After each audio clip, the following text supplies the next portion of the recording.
ایک ایتھیسٹ میرے پاس آیا, میں نے کہا کہ تم کیوں اللہ کے منکر ہو؟ کہنے لگا میری ماں بچپن میں مر گئی تھی, میں پریشان ہو گیا, تو اللہ نے میری ماں کو کیوں مارا؟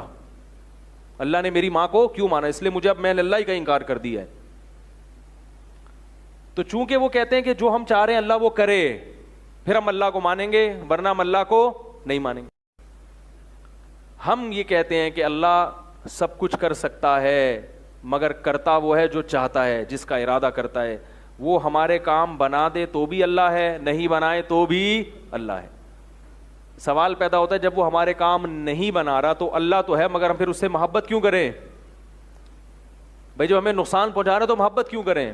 محبت اس لیے کریں کہ ہمیں پتہ ہے کہ وہ جو نقصان پہنچا رہا ہے وہ اس دنیا کا نقصان ہے, اس دنیا کا نقصان کے بعد وہ ہمارے فیوچر کو بنا رہا ہے, کیونکہ اس نے بار بار اعلان کیا ہے صبر کرو گے تو کیا کروں گا؟ نوازوں گا.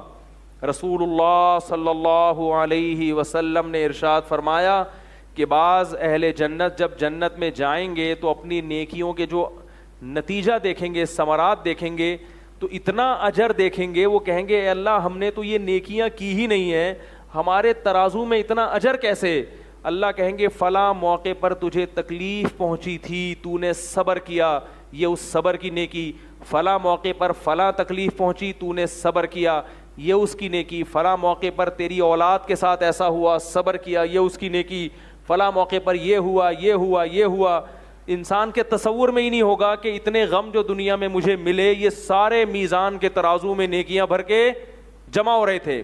تو وہ کہے گا کہ کاش میں نے زندگی میں خوشی نہ دیکھی ہوتی اور میری ساری زندگی ٹینشنوں میں ہی گزری ہوتی, تو آج میں کتنا زیادہ ترقی کر جاتا. یہی وجہ ہے کہ مسلمانوں میں خودکشی کا ریشو کم ہے اور غیر مسلموں میں خودکشی کا ریشو زیادہ ہے.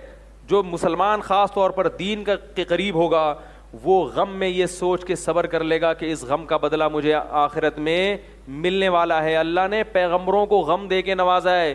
یعقوب علیہ السلام کا قرآن میں جو اتنا اہتمام سے تذکرہ آیا, اس لیے آیا کہ بچپن میں اولاد بچھڑ گئی تھی, اس غم پہ انہوں نے صبر کیا.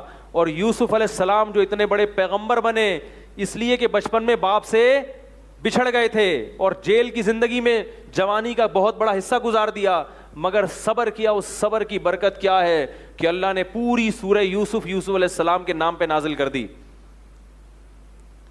تو مسلمان غم میں نا امید نہیں ہوتا, اور یہ بھی امید ہوتی ہے کہ اللہ اس غم کو دنیا میں بھی دور کر سکتا ہے.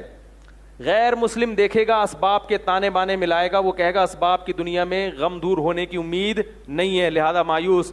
مسلمان جانتا ہے کہ اللہ غم دور کرنے کی طاقت رکھتا ہے, تمام اسباب کے ناکام ہوتے ہوئے بھی وہ مجھے کامیابی دے سکتا ہے. تو بھائی سمجھ میں آ گیا ہم اللہ کو اللہ کس وجہ سے مانتے ہیں؟ وہ ہماری حاجت پوری کرے یا نہ کرے, دونوں صورتوں میں وہ کیا ہے؟ اللہ ہے. اور دونوں صورتوں میں اسے صرف اللہ نہیں ماننا, خدا نہیں ماننا, ساتھ ساتھ اس سے محبت بھی کرنی ہے, کیونکہ وہ ہمارا خیر خواہ ہے. اور وہ امتحان لیتا ہے کہ تم مجھے اپنا خیر خواہ سمجھتے ہو کہ نہیں سمجھتے, لہذا وہ نقصان بھی پہنچاتا ہے, نقصان پہنچا کے دیکھتا ہے کہ اب ہے ایمان, کیونکہ جب تک دودھ جلیبی ملتی رہے گی تو مجنوں لیلا پہ عاشق رہے گا. کیا خیال ہے بھائی؟ جب تک دودھ جلیبیاں ملتی رہیں گی تو وہ تو بیوی بھی شوہر پہ عاشق رہتی ہے, شوہر بھی بیوی پہ عاشق رہتا ہے جب تک مفاد ہوں. تو اللہ کو کون اللہ مانتا ہے وہ تو پتہ ہی اس وقت چلتا ہے جب آپ کی مرضی کے خلاف اللہ کے فیصلے شروع ہو جائیں. لیکن دعا بہرحال یہی کرنی چاہیے کہ اللہ ہمیں صبر والی نہیں بلکہ شکر والی زندگی دے اور ہماری جائز حاجات کو پورا کرے, کیونکہ ہم بندے ہیں, ہم اللہ سے مقابلہ بازی اور امتحان نہیں چاہتے, ہم اللہ سے کیا چاہتے ہیں؟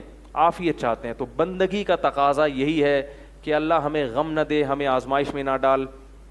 ہم بندے ہیں, ہم عافیت والی زندگی تجھ سے چاہتے ہیں. پھر بھی اگر دعاؤں کے باوجود غم آ جائے تو اسے اللہ کے لیے برداشت کرنا ہے. اللہ تعالی ہم سب کو سمجھنے کی, عمل کرنے کی توفیق عطا فرمائے. وما علینا الا البلاغ.